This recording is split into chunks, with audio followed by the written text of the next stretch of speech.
So this video is for Saul. Many kids ask a lot of questions, and well, I'm here to try to respond them and to try to teach you what you've been asking. Well, a lot of times kids are very smart, very nosy, and want to know everything, which is good. It means that you're a smart kid, you're a gifted kid, and you know what you want in life. So that's good. I'm proud of you, right? So you asked your mother, how are babies born? Okay? Well, the first thing, as a Catholic, you have to go to your catechism. And in your catechism, you're going to get all the answers answered. How God created the man and created the woman. See, a man alone is not a man, it's a boy. A man needs a companion. The woman was created from our womb,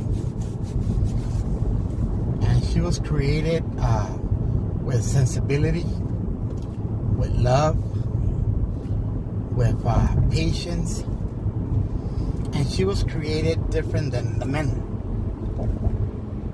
She was understanding, lovable, great on a lot of stuff. She could sense, be emotional, and she needs a man in order to have a baby. Now, how do you have a baby? Well, first of all, you have to be old enough. Okay? Life goes through stages. Stage number 1, you're a kid and you're becoming a man. So you're going to start having hairs down there. Your penis is going to stand up. You're going to begin to sense stuff strange. And you're going to be, we call it horny. When you see a woman, you're going to get aroused. Aroused means that you're going to get an erection. An erection is your penis. It's going to get hard and big. Okay, many guys have it a certain size, so you never have to be ashamed or scared that you have it too big or too small. It's whatever God gives you. Down there we have a penis and 2 balls. The balls are what, if we fight or if we hurt ourselves, that's where it hurts. And it's real sensitive. In the balls, God gave us a gift. God gave us an opportunity to reproduce. In order to be right with God, there's 3 things you got to do. Number 1, you got to become a man. Okay? You have to be there for your mom and family members. Okay? That's number 1. Number 2, you have to know how to read the Bible. How the world was created in 7 days. How the woman was created from the man. Adam and Eve, everybody, okay?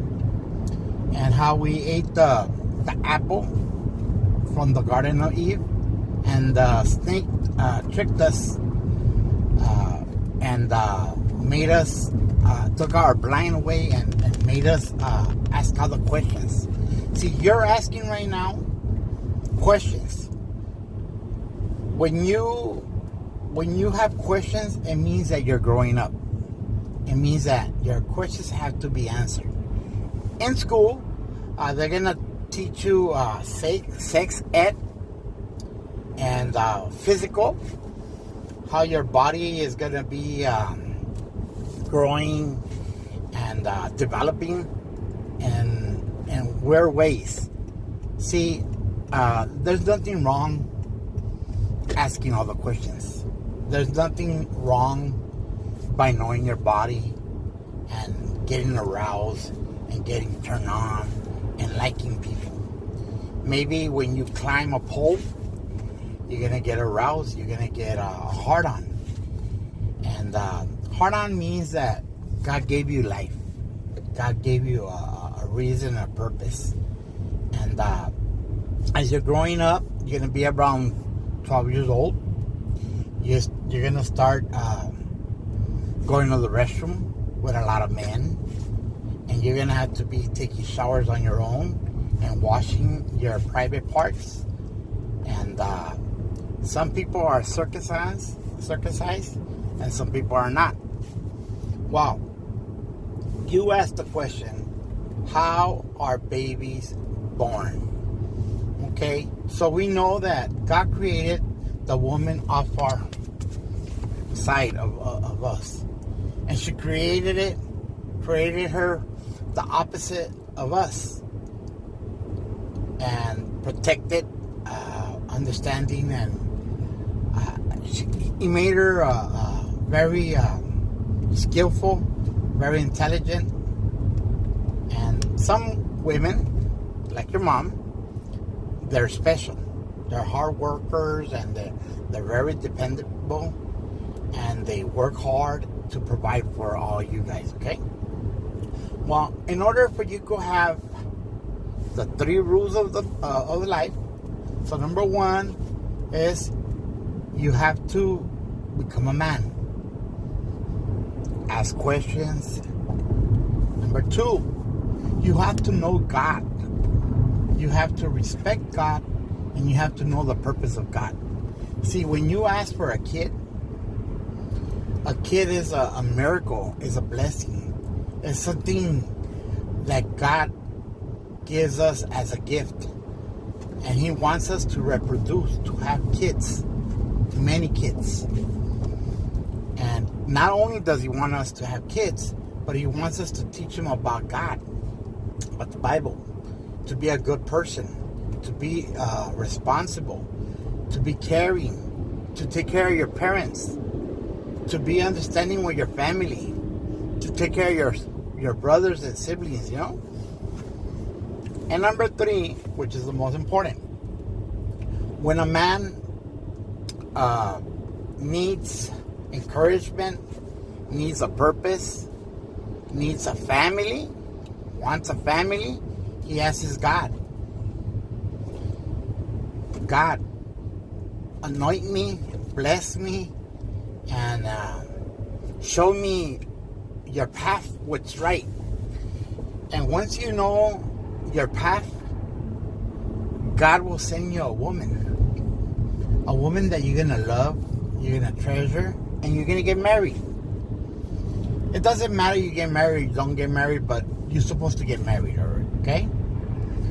And we call it fornicate. Fornicate means when a man and a woman, a man uses their private parts, their genitals, while the woman doesn't have the penis, doesn't have balls. The woman has a vagina. So there's a man and there's a woman. It's like a Lego. We have to assemble the puzzle. So a woman has a womb, has a vagina.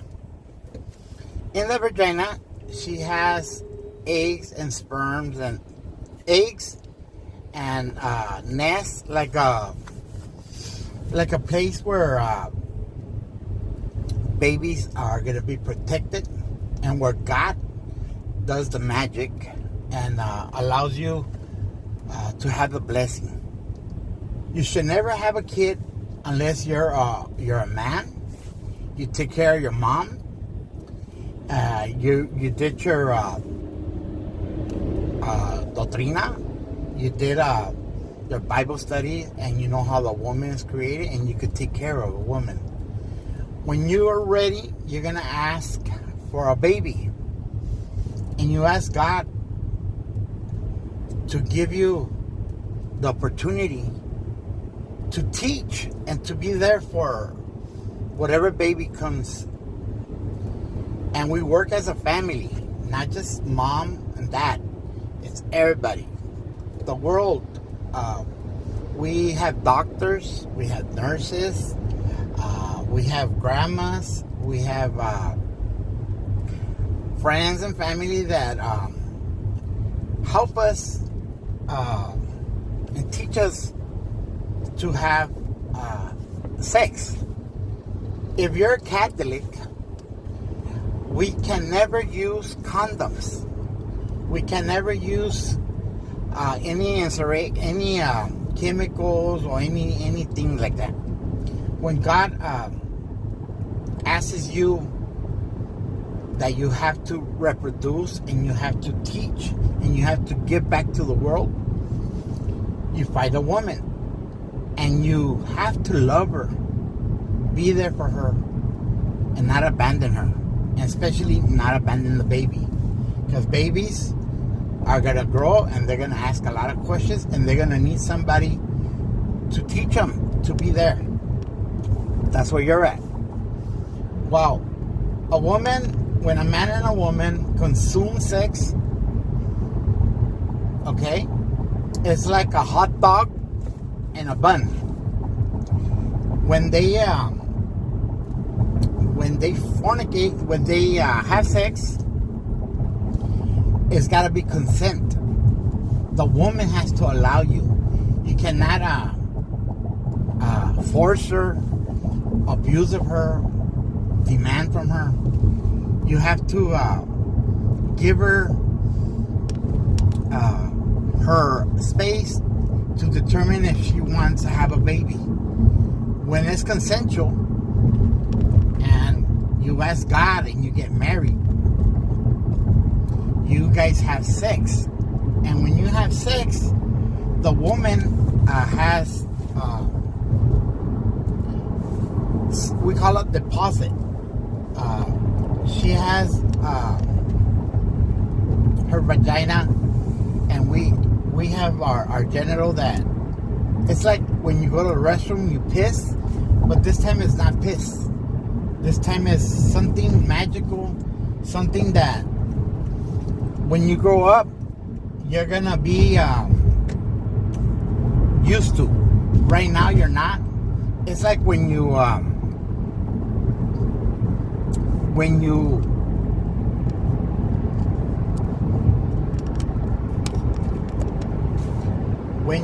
have a lot of fun and joy and you're happy, or when you're hungry and you eat.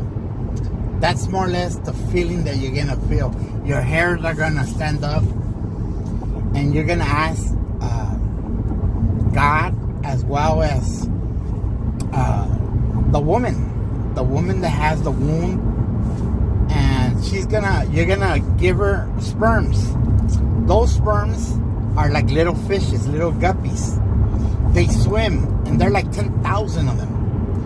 One of them is gonna ferment. Ferment means it's gonna swim where she has her eggs, and that little sperm, like a little guppy, like a little fish, is gonna swim, and it's gonna find it, and it only takes one, and that's when a woman becomes pregnant. Pregnant means that she knows what she's doing. She accepts it. She's right with God.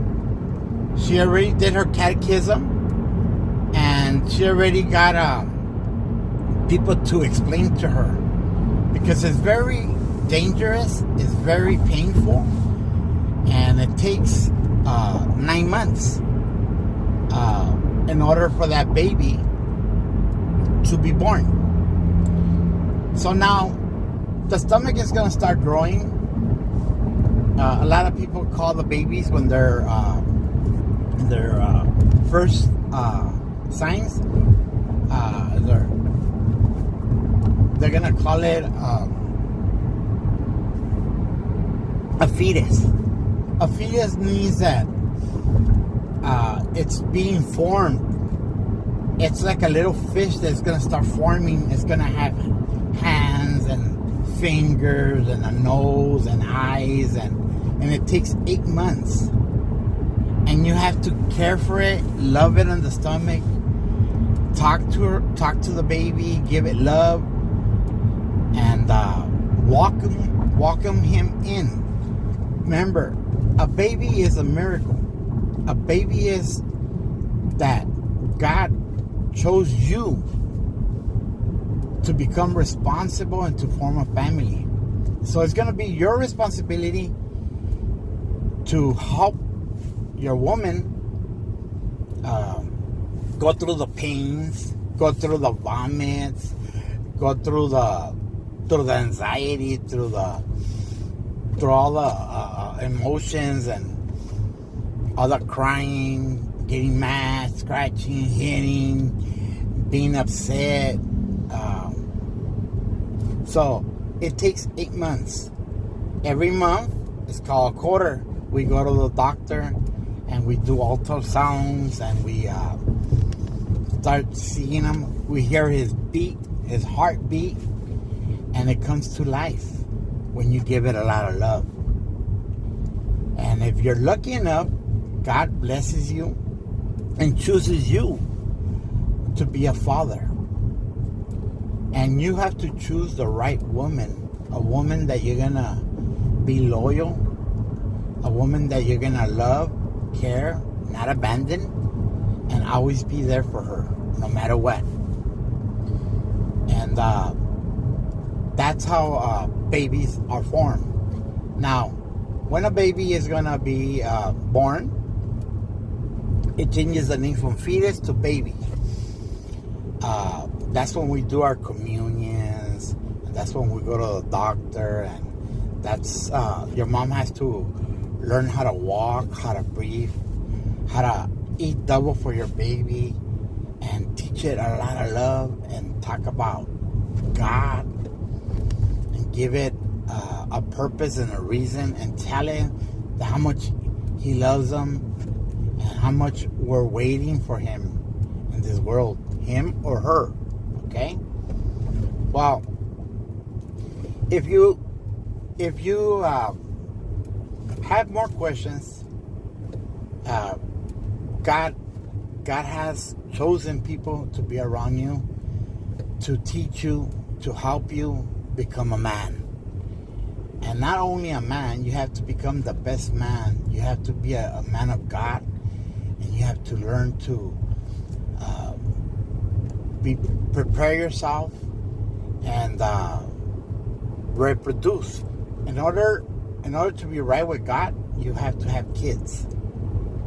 Now, it's a woman and a man. It's not two men and it's not two women. It's got to be a man, and like I said, a man and a woman. There's only two sexes, okay? Female and male.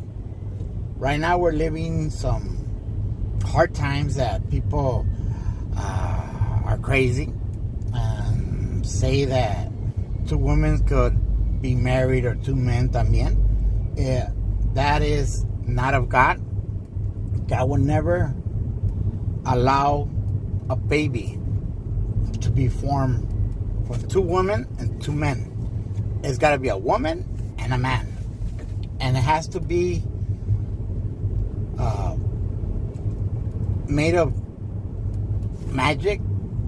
It has to be made of sperm. Sperm, a man, when he takes care of himself, when he's healthy, when he's mature, when he's a man, when he's responsible, and when he's ready for his obligations, his responsibilities, he asks God to send a woman. And when he sends a woman, he loves her. That's why you see guys hugging a man and a woman, or you see me and your mom. We hug, we kiss, we share our our love, and we hold hands, we sleep together, we do a lot of things. We go our way for our women. Our women are very protective, very jealous. They're like they don't want nobody. They're very possessive, and they're very demanding. So you gotta be ready, and you gotta ask God, and you have to do your communion, your Bible studies, and you have to learn the Word of God, and you have to become a man. You have to have a job, a house, and you have to be responsible. Now, there's nothing wrong by you exploring with your private parts. There's nothing wrong with you if you get an aroused. There's nothing wrong if you ask any question, dumb or anything. There's no dumb question. And God will always teach you. He always put the right person to teach you. And you have to know your body. So I hope this helps you understand that a baby is something magical, something amazing, something of God. And not everybody could have a baby. Only the ones that are privileged. Now there's other things that you have to learn. When a woman operates herself for she won't have babies, she'll never get pregnant again. And your mom, she's operating. So you don't have to worry about being neglected or being the middle child. Your mom is always going to be your mom. And I'm always going to be there to guide you, to show you, and to advise you, and more than anything, to give you love. Okay? As I give you love, you got to give me love. You got to respect me, and I got to respect you. We got to learn to communicate, to talk, and not to cause difficulties or problems to one another. I'm here for one reason. Because God needed you to have somebody to be there with you in your journey, in your most difficult moments. I'm always going to tell you. I'm always going to advise you. And I'm always going to include your mom and your family. But referring to babies, now you know how babies are. So I'm going to give you some videos, and hopefully it gives you an illustration, and it gives you guidance, and hopefully your imagination evolves and captures all the message that I'm trying to give you, okay? Maybe right now you're too young. Give yourself some time, and you'll hear this message eventually when you get older, when you're more open-minded, when you're wiser, and hopefully you wait a while, and you don't have kids when you're young. Hopefully you have them when you're old. Say 21, 25 is a good age. Like that, you get to enjoy life. And remember, you have to do what God wants you. So you have to do your catechism. You have to do sex classes in school. It's called sex ed. You have to learn to use condoms. You have to learn pills or discectomy, and there's a lot of things that as you get older you're gonna be more informed, and I'll always be there to try to help you and explain in a way that you understand. With time, you'll know everything I know and more, because you're awesome. You're very intelligent and you're asking these questions. Now, why or who told you about babies? Are you learning in school? Are your friends talking about it? Is your family talking about it? Or what's the reason? Why are you determined to find out how babies are born? Life starts with a fascinating race. Starting with millions of sperm, only one, the fastest and the strongest, will reach the finish line. Some fall out of the race, getting lost in the rush through the narrow fallopian tubes, while some are stopped by natural obstacles which protect the woman's body from intruders.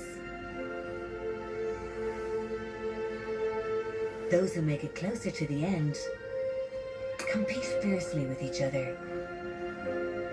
Together, they attack the egg cell. Their only goal is to be the first one to enter the egg.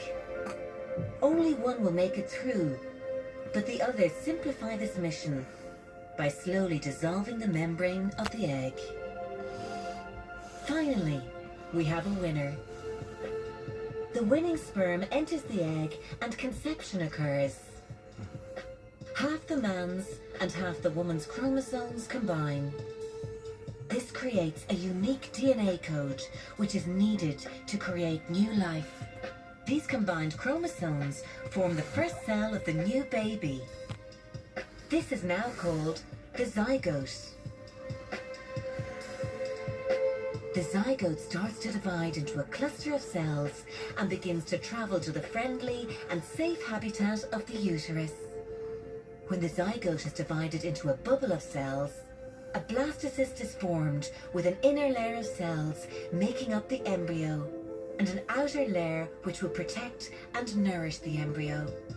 The blastocyst then finds a comfortable place to stay in the uterus for the next 40 weeks to develop and transform into a human being. Your fetus's neural plate forms. Think of it as the foundation of your baby's brain and spinal cord. The neural plate folds onto itself to form the neural tube, which closes by about week 6 of pregnancy, to eventually become the brain and spinal cord. Folic acid is one of the B vitamins that help form this neural tube. Because your baby's nervous system starts developing right out of the gate, it's important to consume 400 micrograms of folic acid daily before getting pregnant, and up that amount to 600 micrograms once you do. This can reduce certain defects of the brain and spinal cord by more than 70%. At 2 months pregnant, the cluster of cells that will become your baby's heart has begun to develop and pulse. Your baby's face and buds, which will eventually be limbs, begin to develop. Organs such as the brain, sensory organs, and the digestive tract begin to take shape. Your baby has what looks like a little tail. It will recede after a few weeks and form the tailbone. At 3 months pregnant, the embryo already has a human appearance. The limbs, hands, feet, fingers, and toes are recognizable. Their skin is so thin that you can see the blood vessels beneath it. Though reproductive organs have begun to form, they can't yet be determined on an ultrasound or sonogram. By the end of the 3rd month, your baby is fully formed. They weigh about an ounce and are 4 inches long. Since your baby's most critical development has occurred, your chance of miscarriage drops considerably after 3 months into the pregnancy. During the 2nd trimester, very fine wisps of hair appear on your baby's body. This is called lanugo and plays a critical role in protecting the fetus from damaging substances found in amniotic fluid. Your baby's senses, smell, vision, touch, taste, and hearing, are developing. and they may be able to hear your voice. Your baby's eyelids are still fused shut, but they can sense light. If you shine a flashlight on your tummy, they'll move away from the beam. Their movements have gone from flutters to full-on kicks and jabs against the walls of your womb. Ultrasounds done at 4 months pregnant may reveal your baby's sex. Here you are in your 7th month of pregnancy. You've come a long way. During the 3rd trimester, your fetus continues to grow in size and weight. Your baby's lungs are beginning to reach maturity, meaning your baby would have a good chance of surviving if born now. Starting in week 36, your baby gains about half a pound and grows half an inch a week. Many babies turn head down and stay in that position until birth. Thank you for watching this.